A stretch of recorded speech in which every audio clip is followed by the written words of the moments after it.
Mesdames et messieurs, bonjour, bonsoir.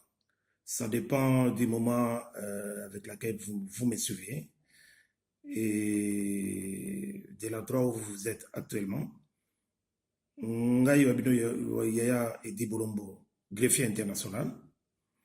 Na ye lisusu pona kosolo wabino moke mbote na bandeko nyonso bozako na ngai. Lelo dimanche 23 avril 2017. Ezali mokolo oyo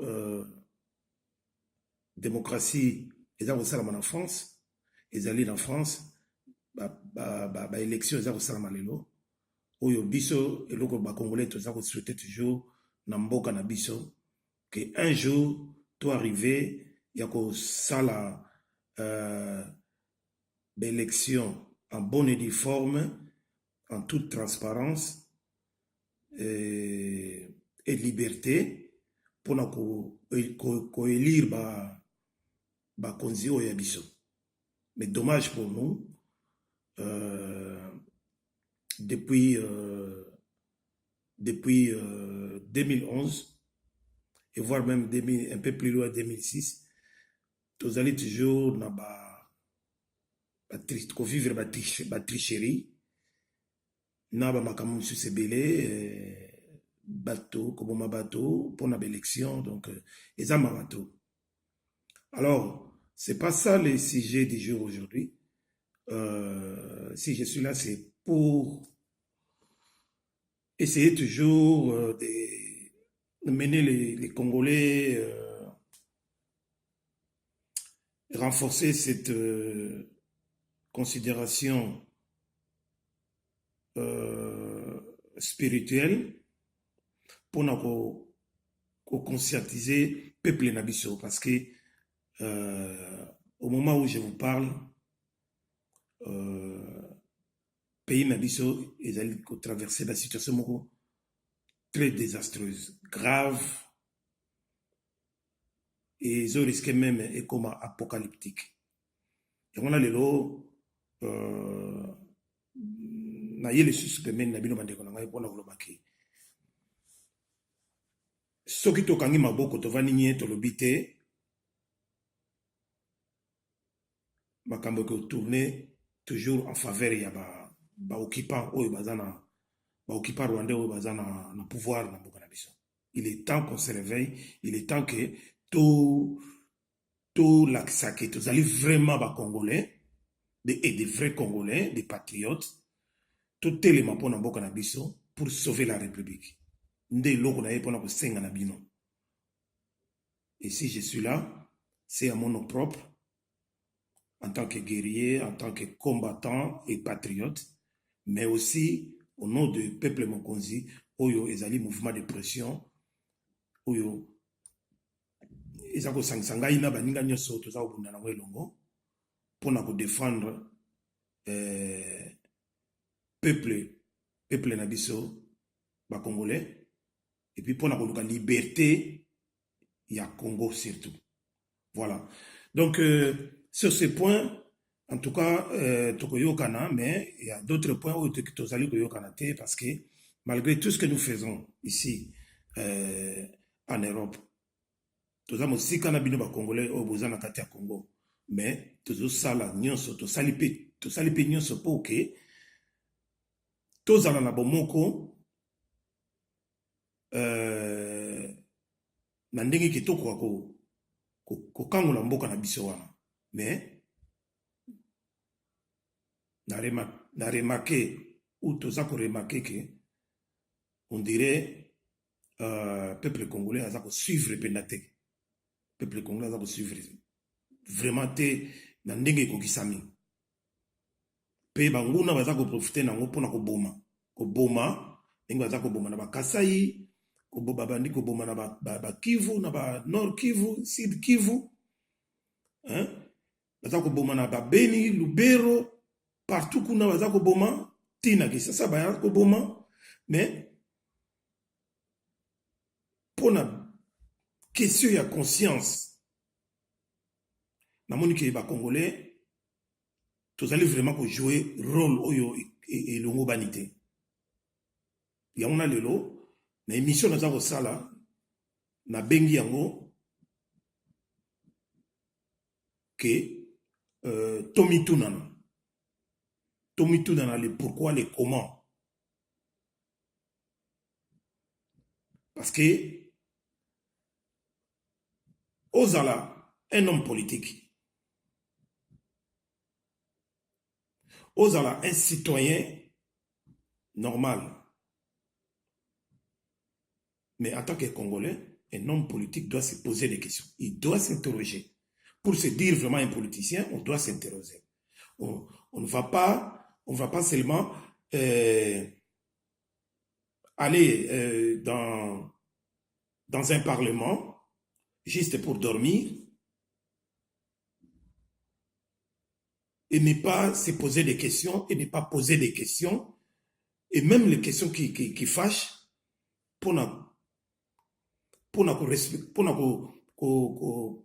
promouvoir la valeur oyo et sengi ke mboka na biso na peuple na biso bakoka kozala nango bakoka respecter. Un homme politique, un vrai homme politicien doit se poser des questions, il doit s'interroger. Il doit en plus interroger ceux qui sont en face de lui, c'est-à-dire ses chefs, en particulier les gens qui sont en train de diriger le pays. Mais, tout ça, comme on a un Mawatro,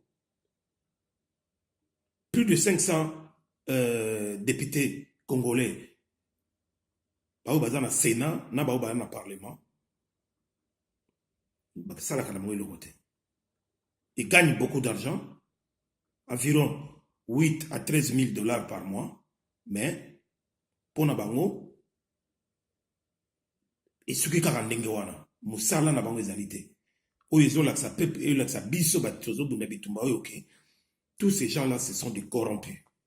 Des corrompus, des vatripotents, des gens qui ne regardent que l'air sombril. Ce sont des ventrus. Donc, ventre na bango. Donc, makambo eza oleka na mipanzi na libanda ya peuple etali bango te. On a le lot, bomoni ba ville, mboka lokola Kinshasa batoto ayo benga Kinshasa la belle, et comment inonder na ba poubelle de gauche à droite. Eza ma mingi.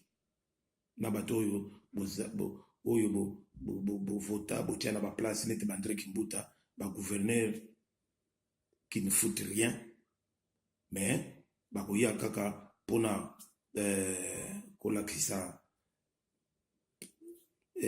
orgueil na bango, bien na bango et tout ça, donc mawatro. Bref, sur ce na élément, na pesa mine élément, monsieur na ba élément na zanango awa par exemple de quelques points de risque oyo salake ba point wana, c'est vraiment un complot contre le Congo et contre le peuple congolais. Oyoke, dans mon que bon voilà, biso ba congolais, on dirait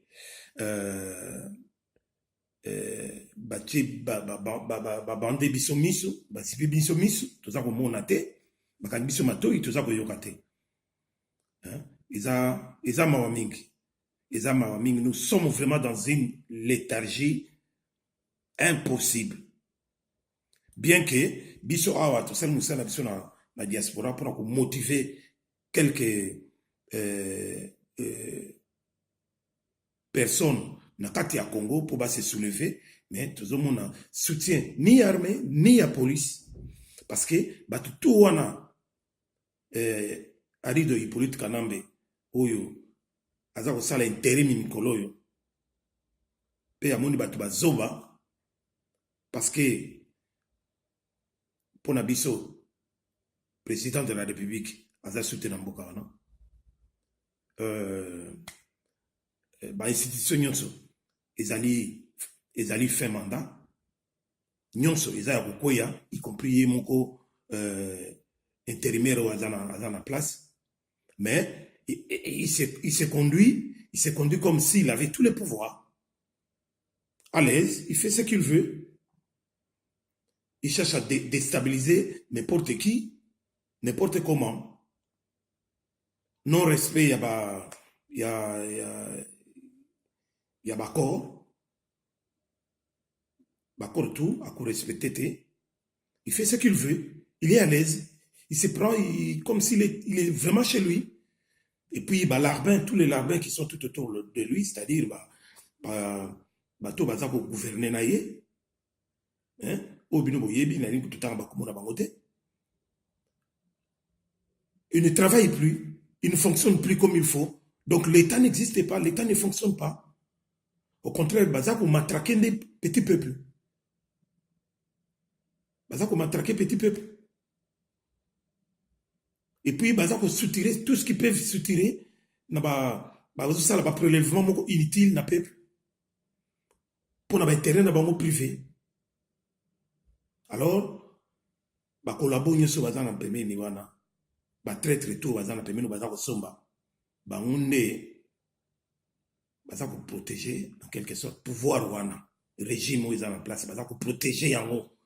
Parce que le kola bazali tellement trempé na kati balingi te pouvoir wana ko ya po ba yebi que ce pouvoir wana ko na bango elongo ba ko bika kata mokolo moko te. Pour tout ça ko prévoir pour na bango ba sanction moko très capital, ba sanction grave. Oui, ko suki la bango même na ndenge ya na liwa parce que ba bomi trop ceux qui régime en place, ceux qui les occupants jusqu'aujourd'hui continuent à tuer les peuples congolais. Juste bah bomi plus de 10 millions et le monde entier ne fait qu'observer. Bah ça on le côté parce que le monde entier, le monde est maintenant dirigé par les multinationaux. Les multinationaux, bango ne va pas diriger le monde. Alors, pour les intérêts des multinationaux, ils ont jugé bon de faire du Congo un trou noir, un grand trou noir dans le monde. Comme ça, ils auront la liberté de venir puiser ce qu'ils veulent, qu'ils vont puiser, piller nos richesses, piller tout ce qu'ils peuvent piller, mais ils n'ont pas besoin. Ils n'ont pas besoin de nous. Et ils ne nous aiment pas. Ils ne veulent pas que la race congolaise existe. Balingite que le peuple congolais va dans mboka wana comme étant autochtone ya mboka wana. Donc etikala un no man's land, etikala un terrain vide, une terre non habitée. Mais terre wana est à la propriété na bango pour baya ko sala tout ce qu'ils veulent faire, piller, spolier, prendre tout ce qu'ils peuvent prendre comme ils veulent. Yango na moni batela biso batuti wana batuti rwandais basala besoin wana nyonso wana. Omoni basala besoin nyonso wana. Comme ça bango bakoya ko récupérer mabele wana. Pour na bango babona ke zalaki erreur monumentale tant ba décider ki carte ya Congo l'air ba salaki partage ya monde. Il fallait pas terre wana na richesse wana ezala sous contrôle ya ba congolais et même ba autochtone donc biso ba congolais. Alors ba point oyo ezali très important pour te remarquer, on a remarqué que voilà. Déjà tozali na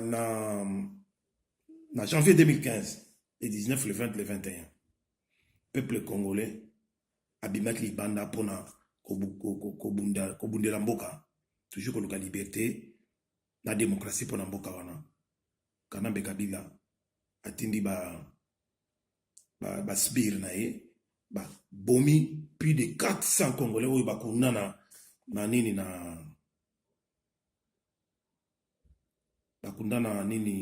force commune ya Maluku. Likambo wana fallait monde atier landelango.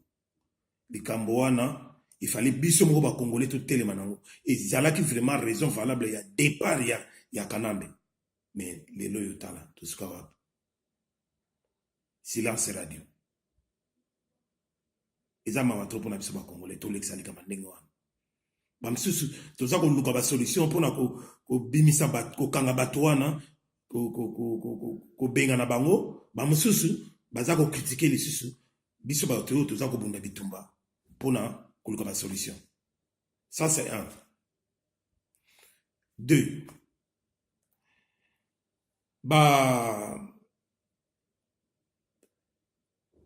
enlèvement. Les enlèvements et les arrestations les arrestations arbitraires des prisonniers politiques et d'opinion. Ou bazana ba prison na ba makala na ba innocent tout ba vanda kuna. Tilelo. Bazana okanga bango pamba et ibaniti na te. Mais Congolais to vandi kaka. On se pose pas de questions.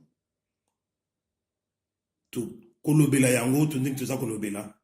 Mais justice et kufa basomba. Mais toza kolobela yango te. Pona nini toza kolobela yango te. Or biso il faut to lobama benyonso o ezali. Yo tuna ngai ngana tuna yo to tuna na. Comme ça to iba ko rendre conscience na biso na isika o longo bani pona que tozala na bomoko pour essayer de lutter ensemble pona ko benga na bato wana. Donc on doit se poser des questions, on doit s'interroger na ba points essentiels lokola wana. Omoni makambo ya ba toyoki makambo ya 75 sociétés minières oyo famille Kanambe Kabila bazui obazanango tala tilelo oyo ba milliards bebele iso tunu na kata famille wana silence radio tozolo bate toza komituna na te eza mawa mingi eza mawa mingi tant on a zolo bakiso ba congolais tout le monde sans exception mais eza na bato bazo so ba mbongo na bango ba pesa mbongo ba miette mais bazo préférer mboka ekende eza na maboko ya bato wana biso moko ba congolais to continuer ko souffrir. Jeannette Kanambe alias Ursule Kyung dans l'affaire Panama Papers. 15 milliards de dollars et voilà na il paradisiaque wana. Et balobi yango na ba journaux ba Bloomberg les États-Unis et tout ça. Balobi yango. Posons-nous des questions. Interrogeons-nous sur ces sujets. Ça fait plusieurs mois que makambo na toyoki yango. Mais silence radio. Peuple ya ndenge nini yango na ndeko nanga waya baloba. Peuple ya ndenge nini ba parlementaire oyo ya biso bazana na ba Sénat na Assemblée nationale. Boza wapi. Tala ba point oyo vraiment ils ont la vraiment que négligence ya biso moko ba congolais. Donc ma be ya congolais ezali congolais. Mboka wana so ezako feza pona biso. Eza biso moko ba congolais tout ça. Point mosusu essentiel. Boyebi ke ba frontière na biso na est. Ba Rwandais ba kota na frontière na biso jusqu'à plus de 300 km à l'intérieur du pays.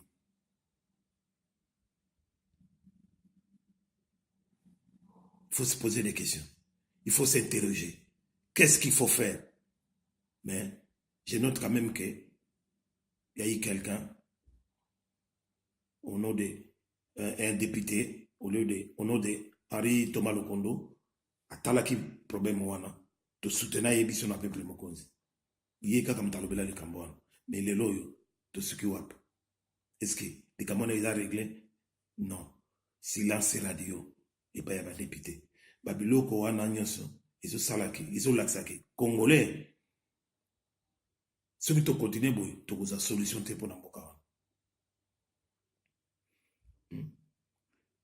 Plusieurs massacres et salami. En dehors, il y a 10 millions de bateaux de babomi bisona na nini génocide oyo ezosalama na Congo na este ya Congo surtout mais bato wana bakoteli biso tina bakasai notamment les problèmes de Kamona Sabo babomi lisusu plus de 3 à 5 000 personnes na Kasai na mokolo lelo 40 fausses communes découvertes 40 fausses communes ezali découvertes na Kasai na mokolo lelo est-ce que ezali kamwa moke faut tozelaka bato ya libanda baoccidentaux batalela biso makambo wana mpona nini teke bino bato boza na gouvernement bino bato bozali na badepute oyo boza na baparlement bolobela likambo wana totala makambo wana ke toluka basolution eza babiloko oyo ke vraiment shit ya nani ya régime en place ezokowuta na makambo ya boye mais ti lelo oyo mawa tro des millions de dollars na ngambo ya Brazzaville eleki kala mingi te awa c'est la douane brazzavilloise bakutu badécouvert yango bamillion wana eyalaki na douane na douane ya Brazzaville makambo wana ekenda wana silence radio. Donc on doit se poser des questions, on doit se demander toza batu be toza batu te peuple ya ndenge nini peuple ya ndenge nini tokosuka wapi na léthargie oyo toza nango il faut tolamuka il est grand temps totelema ngai lelo na ye en tant que mobundeli ya mboka ya peuple mokonzi na ye po na rappeler bino lisusu bozwa conscience biso ba oyo tokolemba koloba te tokolobaka kaka minoko na biso tokokanga yango te tant que nous sommes vivants nous allons toujours parler des Congo nous allons toujours ouvrir la Bible dans tous ces chapitres et verset nyonso tokofungola ya Congo pona kolobela makambo ya Congo yango wana biso toza kosenga ke ole tobunda kaka biso moko peuple congolais zwa conscience tozala elongo biso nyonso tobunda. Alors dernièrement tokoyoka susu recrutement ya bapolicier ya banouveau policier na Rwanda po baya kokota siko na Congo une partie na ba Nord Kivu, Sud Kivu et puis bamisusu bakota na bamemela biso bamisusu na centre ya pays de na Kasai et puis bamema misusu ba recrue wana nyonso bamema bango bayela wana Kisasa mais silence radio tofandinye makambo wana place ezolakisa vraiment ke mboka ezokende yango wana ngai yaya idi bolombo na ye kosenga na bino baninga na ngai bandeko bangai ba congolais il est grand temps de se réveiller il est grand temps de se réveiller parce que si on ne fait rien on ne fera rien du tout plus tard et tout ya ko regretter que et comme déjà trop tard à force ya ko vanda nye ya ko tala ya ko talela bato wana bazako et ils fonctionnent hein, et ils mettent en exécution leur plan diabolique tout doucement ti to ya ko se retrouver mutu wana za na place au lieu kende ndenge rassemblement babundi bitumba na bango de telle sorte que mutu wana asuka na fin 2007 ben kaka biso na biso ba congolais on s'est mis à se quereller entre nous à se trahir entre nous hein pour na tokoma na situation tokomi nango eza mawa trop Donc, nous risquons de voir ces messieurs rester au pouvoir au-delà de décembre 2017. Ekozala mawa, ekozala mawa. Yangwana, oyo nyonso ngai ya Idi Bolombo nazalaki nango lelo greffier international ya kolosola na bino yango wana. Totelema, toluka ba solution pona kobenga na bato wana. Petit na ngai Shekina Katalai, Rema TV. Continue musala na yo. MKK. Petit na ngai MKK. RDC. Continue musala na yo. Mbote ya tro esika ozali. Alors bandeko bangai banso ya peuple mokonzi. Kisa bola, maître bola. Bukechi wayambo. Komanda iso. Ipo wa Iza. Kroko wa Luozi. Le roi du fleuve.